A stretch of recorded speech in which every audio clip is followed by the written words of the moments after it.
Yeah. So, and how do you think you went? Okay.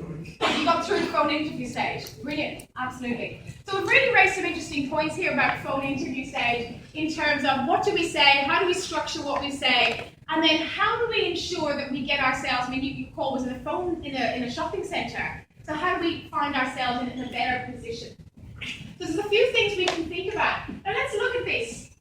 We just talked about being overbearing. What do we not have? When we think about how we communicate, what do we not have when we're on the phone?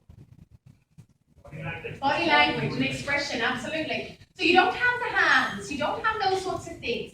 So what do you think needs to compensate for the point that we don't have the body visuals on the phone? What do we compensate? Tone. Absolutely.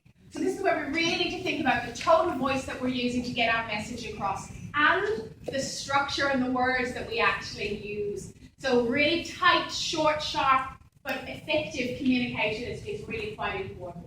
In particular for us, we need to, if we're going to apply or put ourselves out for any role where the phone might ring, just like in your case, the phone might ring at any stage of the day, we need to already be armed with your top selling points. What are the key reasons that you are the best candidate for that particular job? So I'm going to ask you to think about that now, and then I'm going to choose a couple of you to share with us what you think your top selling points would actually be if someone phoned you right now and asked you for a phone interview.